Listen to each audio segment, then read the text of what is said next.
Where are you now? I'm located in LA now. Okay. Yeah, so I've been here 4 years, almost 5 years now. Before this, I was in Atlanta for 6 years. That's where I got my start professionally. Okay. Okay. Yeah. Now, I just kind of want to go back. I done some digging, right? Oh As yeah. you were a former football player, and I'm sure your coach has been a very pivotal person in your life. So, what did he kind of teach you? The elements of teamwork, anything like that, to help you kind of grow your career and in the person you are today. When you say coach, you're speaking of Dabo Swinney, I'm assuming. Yes. Okay, um, so Dabo Swinney recruited me out of high school, and at that time he was a receivers coach. He wasn't a head coach yet, and as a recruiting coach, you kind of get to know the players that you're recruiting pretty well because you got to kind of warm up to them and get them to buy in whatever you're selling them, and then what you're selling them at that time is coming to your school. So I got a chance to learn about his childhood, how he grew up. He grew up in Pelham, Alabama, with his mom. His dad was an alcoholic. He was abusive to his mom. So when he got a chance to go to college, he walked on to the football team, and he had a job, a part-time job while going to college, while also being a walk-on the football team. And he moved his mom to live with him in his college dorm. So just hearing that story alone, it's one of those things like you say, don't judge a book by its cover, but we all do it initially. We're human. So, I'm 17 years old. This white man walking my house. I'm like, he probably comes from, a rich family. He Right. don't understand what we got going on. And then he tells me a story and I'm like, oh, like you get it.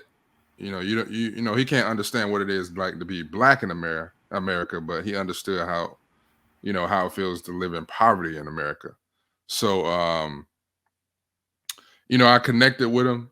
Long story short, I ended up deciding to go to Clemson, went there, and throughout my time period there, we had a real good relationship, and he would always lock in with me and, just make sure I was on the right path, make sure I was doing the right thing spiritually. We had this program at Clemson called Spiritual Tour Days, where the team chaplain would assign each player who wanted to be a part of this, either himself or a faculty member, to like have Bible study with like 3 times a week.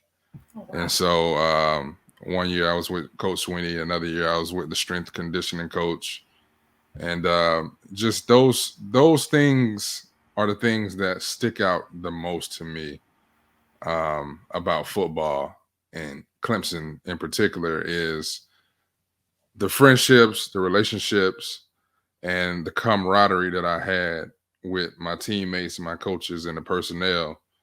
And a lot of those life lessons that I learned are still propelling me today.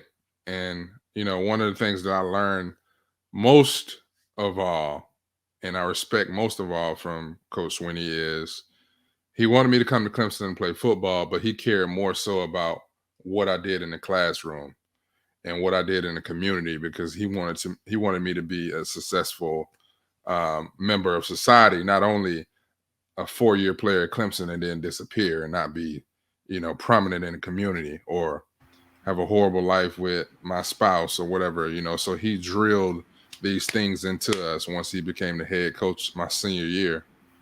And they stuck with me. And they stuck with me because not only were they valid and they made logical sense, but I could see that's how he lived his life.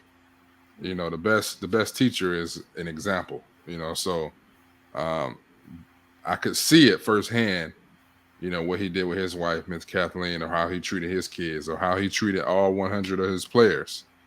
So, yeah, I learned how to be a man of high character.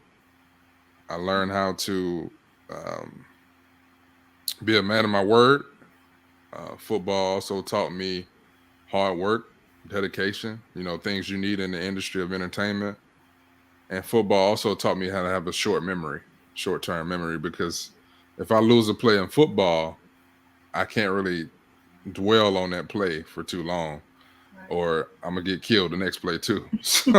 So a lot of times, a lot of people in the acting community, they they they dwell on auditions. Like if an audition went bad, they dwell on it, or if they did a great job in the audition and they didn't hear anything back, they dwell on it. And that's just not how I operate. I've learned to apply my logical sense and my technical thinking with football to acting. And so once I do an audition, it's out of the window. Okay. Yeah, Speak on it. yeah, for sure.